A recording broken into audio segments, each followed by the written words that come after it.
Continuamos con nuestro estudio sobre hermenéutica y vamos a ver en esta mañana algunos conocimientos bíblicos básicos que tenemos que tener para toda interpretación. En los módulos anteriores estuvimos viendo lo que era hermenéutica. ¿Se acuerdan que dijimos que era el estudio metódico de principios y reglas para poder interpretar correctamente las Escrituras? Y también vimos que teníamos que tener algunos detalles, que teníamos que conocer algunos detalles para interpretar correctamente las Escrituras. Teníamos que conocer a los escritores, teníamos que conocer también la Escritura, el tiempo de la Escritura y el lugar y la situación. Vimos en clases anteriores la importancia de que el intérprete tiene que reunir algunas características. Esas características, por supuesto, son características espirituales: ser nacido de nuevo, desear crecer, esperar que el Espíritu Santo te guíe. Y también comenzamos a ver algunas claves.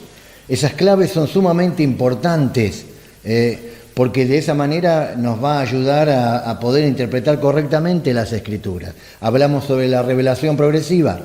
¿Se acuerdan que dijimos que era el desarrollo de la verdad de Dios en un determinado periodo de tiempo?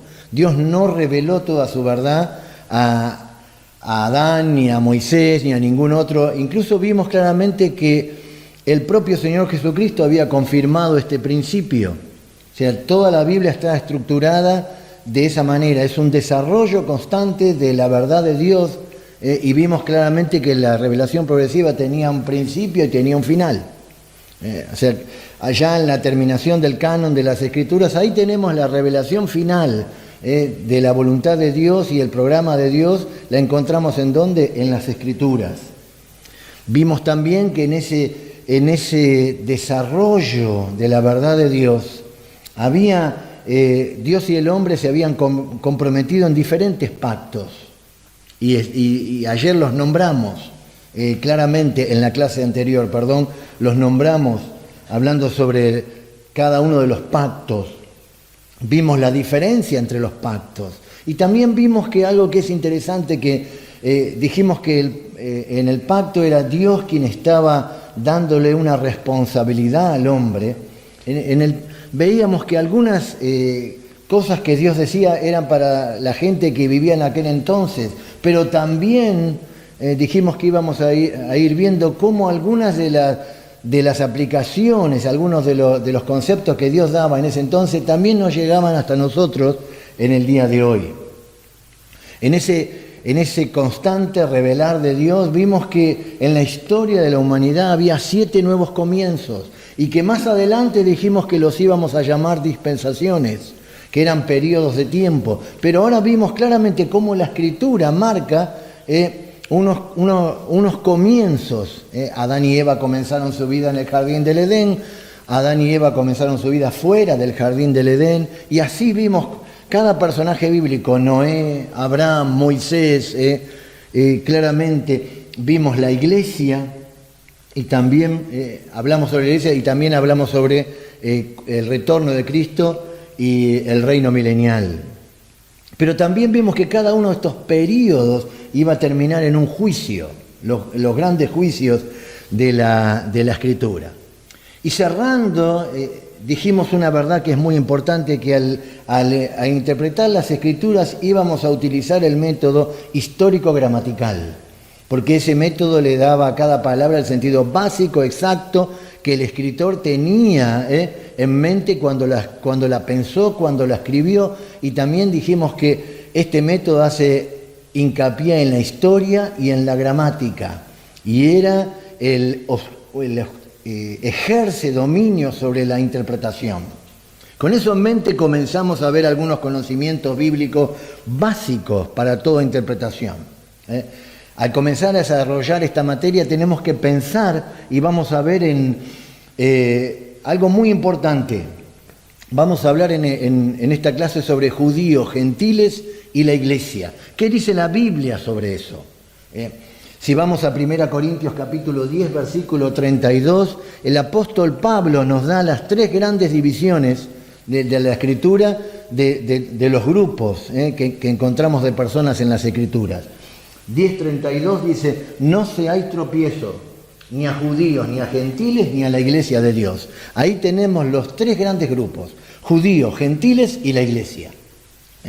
A través de estos grupos tenemos la historia bíblica. Judíos. ¿Quiénes son los judíos? En primer lugar, el Nuevo Testamento llama judíos a los descendientes, este término designa a los israelitas en forma general, son los descendientes de Abraham, Isaac y Jacob. Dios le cambió el nombre a Jacob y le puso Israel. Más de la mitad del contenido de la Biblia, y escuchen bien esto por favor, más de la mitad del contenido de la Biblia está dirigido directamente a ellos. Ahí vemos la importancia. Dios realizó pactos con ellos que no hizo con ninguna otra nación. La comunicación de Dios con este pueblo generalmente involucra aspectos terrenales. ¿Qué significa eso?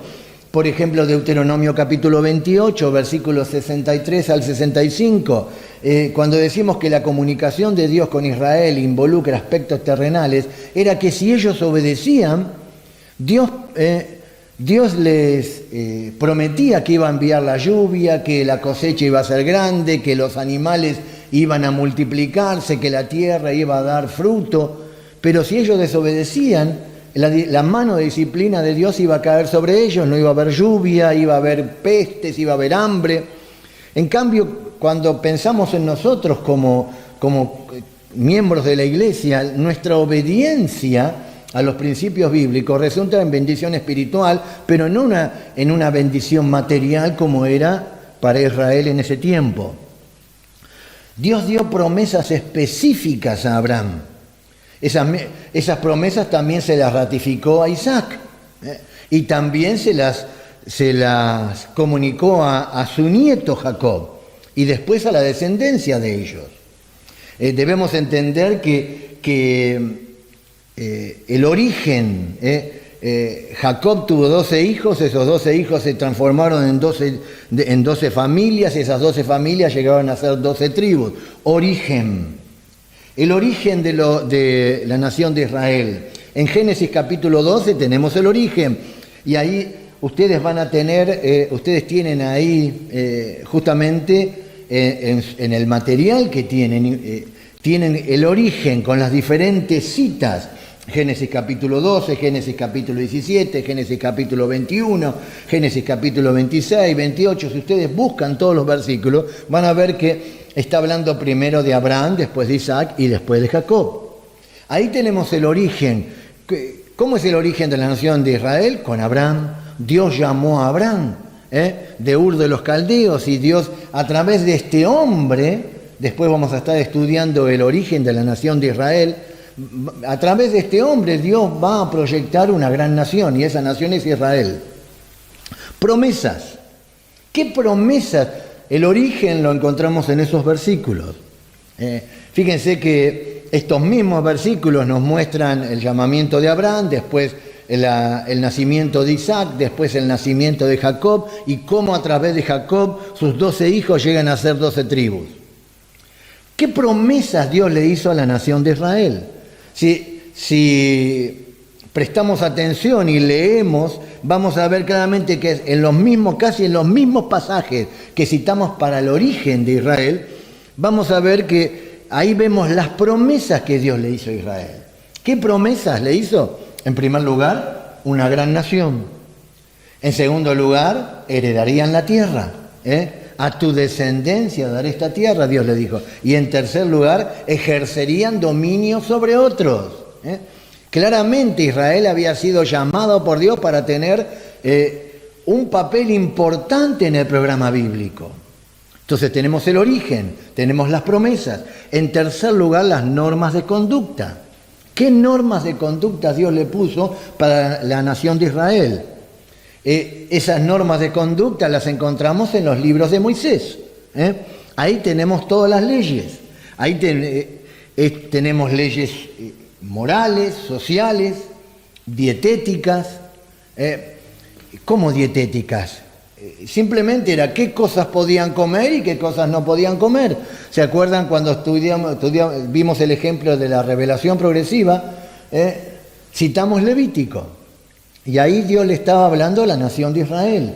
Y en Levítico capítulo 11 vimos que podían comer algunas cosas sí y otras cosas no. Entonces ahí nos damos cuenta que esos pasajes fueron dirigidos ¿para quién? Para la nación de Israel, no fueron dirigidos para todas las personas.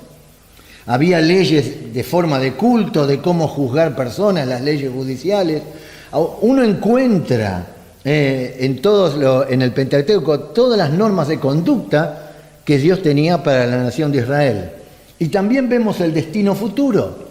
¿Cuál es el destino futuro de la nación de Israel? Como nación, descendiente de los primeros patriarcas, ellos heredarán, de acuerdo a las Escrituras, un reino terrenal. Claramente, es un reino terrenal. Un pasaje solamente en la Escritura, en el libro de Amós. En el libro de Amós ustedes van a encontrar en el capítulo 9 de Amós, versículo 14 y versículo 15, dice: y traeré del cautiverio mi pueblo Israel, y edificarán ellos las ciudades asoladas, y las habitarán, plantarán viñas, y beberán el vino de ellas, y harán huertos, y comerán el fruto de ellos.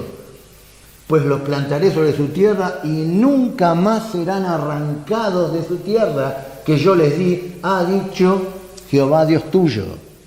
Esta es una promesa en cuanto a la restauración futura de Israel. ¿Cuándo va a tener su cumplimiento eso? En el reino milenial, cuando Cristo esté aquí en la tierra reinando, y ahí se va a cumplir el destino futuro de la nación de Israel. Ellos van a heredar un reino terrenal. Ahí tenemos los judíos, pero en segundo lugar, el segundo grupo son los gentiles. Al elegir Dios un pueblo, entre todas las naciones, Dios eligió a Abraham, y a través de Abraham va a formar una nación. Al elegir Dios un pueblo para llevar a cabo sus propósitos, automáticamente se forma otro pueblo. O sea, ese pueblo son los gentiles, los cuales, los gentiles, la Biblia llama gentiles a todas las personas que no son judías, claramente. O sea, que no son judías por descendencia natural. O sea que ahí vemos claramente que Dios tiene, por un lado, los judíos, por otro lado, los gentiles, pero hay un tercer grupo. En este grupo, Dios tiene un trato muy, muy especial con este grupo. Este grupo es justamente la iglesia. La iglesia llega a ser justamente formada por los descendientes de Abraham y también por los gentiles. Pero la diferencia es que la iglesia se pierde esta distinción. Ya no es por un nacimiento físico, ni tampoco por determinada raza, sino que la iglesia uno forma parte de la iglesia por un nacimiento espiritual. La relación ya no es por medio de un pacto como era con Israel, sino a través del nuevo nacimiento. Recuerden que cuando vimos Israel, recién lo mencionamos en Deuteronomio capítulo 28, la obediencia resultaba en bendiciones materiales. Pero la obediencia en el caso de la iglesia no resulta en grandeza terrestre. Por el contrario, a la iglesia se le motiva simplemente con contentarse con sustento y abrigo. Y también se le advierte a la iglesia que va a ser perseguida, que va a ser odiada, y también se le dice claramente que las bendiciones de la iglesia son bendiciones espirituales y no bendiciones materiales. O sea, si logramos captar esta información que nos da la Escritura, nos vamos a dar cuenta claramente que Dios tiene un trato con Israel, pero un trato completamente distinto con la iglesia. No es lo mismo, no es que lo que era para Israel en el Antiguo Testamento es para la iglesia en el Nuevo Testamento, porque acá vemos que el trato de Dios con la iglesia es distinta, las promesas son diferentes, el destino futuro, la obediencia es diferente, y nos vamos a dar cuenta que Dios tiene un trato muy distinto con la iglesia, el origen de la iglesia. ¿Cuándo comenzó? Como cuerpo comenzó su formación en Hechos capítulo 2. Pero cada persona que se agrega a la iglesia comienza a ser miembro de ese cuerpo. O O sea, al aceptar a Cristo como Salvador personal y así experimentar en ese momento el nuevo nacimiento. Juan capítulo 3, versículo 3, que veíamos en nuestras clases anteriores, nos dice claramente que la forma es naciendo de nuevo. Efesios capítulo 1, Efesios capítulo 1, versículos 13 y 14, son versículos interesantes porque nos hablan sobre la iglesia. En Efesios capítulo 1 va a ser la distinción clara de cómo es esto. Efesios capítulo 1, versículos 13 y 14. Pero ahora, en Cristo Jesús, vosotros que en otro tiempo estabais lejos, habéis sido hechos cercanos por la sangre de Cristo, porque Él es nuestra paz, que de ambos pueblos, o sea, de judíos y gentiles, hizo uno, derribando la pared intermedia de separación. Claramente, el origen de la iglesia es en Hechos capítulo 2, pero cada persona que acepta a Cristo como Salvador personal pasa a ser parte de ese cuerpo que es la iglesia. Los miembros de ese cuerpo pueden ser tanto judíos como gentiles, los cuales al recibir a Cristo como Salvador personal pasan a ser parte de la familia de Dios. En la iglesia no hay judíos ni gentiles, en la iglesia hay hijos de Dios, producto del nuevo nacimiento. Promesas. ¿Qué promesas Dios le da a la iglesia? A la iglesia se le ha prometido heredades celestiales. Es llamada a vivir en esta tierra como extranjera y peregrina, claramente, y solamente se tiene que contentar con el sustento y con el abrigo. A Israel se le prometió grandeza terrestre, heredarían una tierra, ejercerían dominio sobre otro, Dios los bendeciría por la obediencia en las cosechas, en los animales, en la multiplicación de sus bienes, pero en cambio para la iglesia, las promesas que tenemos son heredades celestiales. Se nos desafía a contentarnos justamente con el sustento y con el abrigo. 1 Timoteo capítulo 6, versículos 6 al 10. Y también nos dice que somos extranjeros y peregrinos. Nuestra ciudadanía está ¿en dónde? En los cielos. Israel va a tener una tierra aquí justamente, en el reino milenial, pero la iglesia disfruta de las heredades celestiales. ¿Qué normas de conducta tiene la iglesia? Están explicadas a lo largo de todas las cartas del Nuevo Testamento, claramente, y se basan en principios de fe y santidad. El contraste con Israel es notable, porque las normas de conducta de Israel eran leyes. Recién les mencioné leyes dietéticas, leyes sociales, leyes de culto religioso, leyes morales. En cambio, para la iglesia cambia completamente porque son principios de fe y moral, claramente. Y se nos desafía a poner siempre nuestra mirada en las cosas celestiales. Colosenses capítulo 3, versículo 1 al 3. ¿Cuál es el destino futuro de la iglesia? Recuerden que Israel iba a heredar un reino acá en la tierra, en el reino milenial, pero la iglesia va a heredar justamente heredades celestiales. Juan capítulo 14, voy pues a preparar lugar para vosotros. Dios nos está preparando un lugar. Y a lo largo de todo este estudio vamos a ver claramente cuál es el programa de Dios para Israel, cuál es el programa de Dios para la iglesia y el futuro tanto de Israel como de la iglesia. Continuamos con nuestro desarrollo y lo próximo que tenemos que ver son las dispensaciones. En las dispensaciones vamos a ver claramente las 7 dispensaciones y los pactos. Algo que es... ¿Se acuerdan que dijimos que había 7 nuevos comienzos en la historia del hombre y esos 7 nuevos comienzos más adelante los íbamos a llamar dispensaciones? Y esto es lo que vamos a ver ahora. Y vamos a definir lo que es la palabra dispensación y cómo en la Biblia podemos ver los diferentes tratos de Dios con el hombre a través de las dispensaciones. La palabra dispensación es una traducción de algunas palabras en griego. Oikonomía, oikonomos y oikonomeo.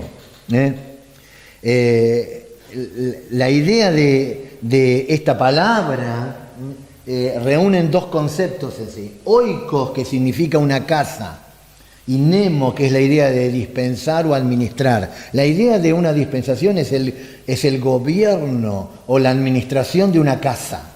Esa sería la idea de la palabra dispensación. Nuestro Señor Jesucristo utilizó esa palabra, traducida oikonomía como la palabra mayordomía o mayordomo.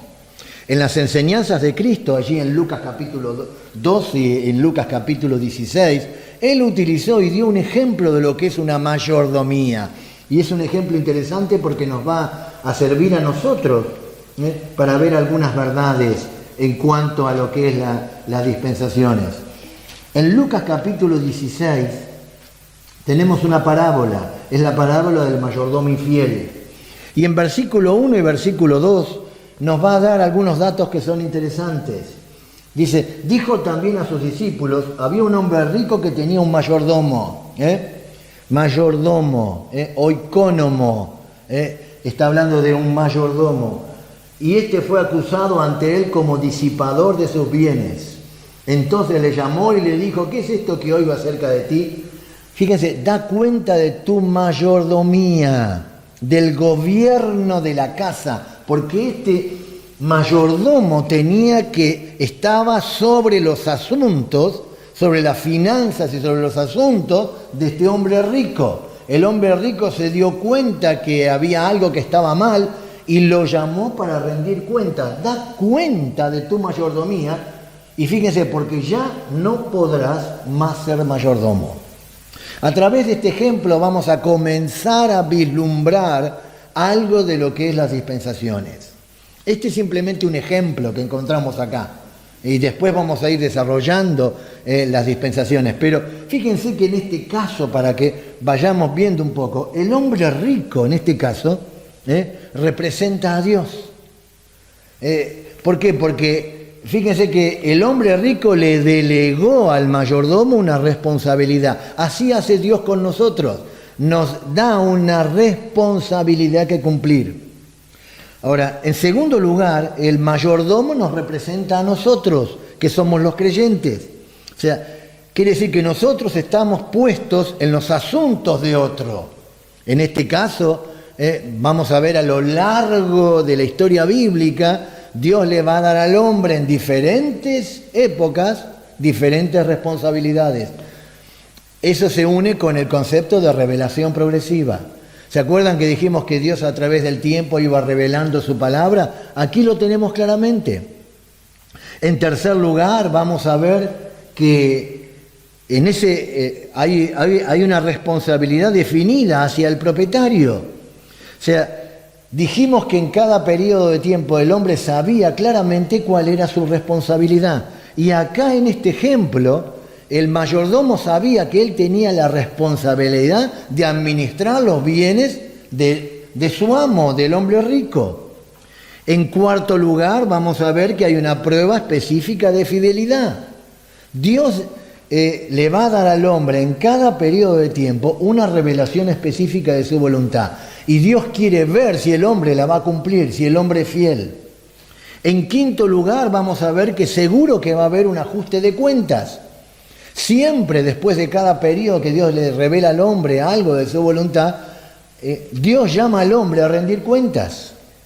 ¿Se acuerdan que dijimos que cada periodo terminaba en un juicio? Y ahora lo vamos a ver a lo largo de toda la Escritura. Y en último lugar, una sentencia final de juicio. Claramente, porque acá le dice, ya no podrás ser mi mayordomo. Este es simplemente un ejemplo que utilizó el Señor Jesucristo.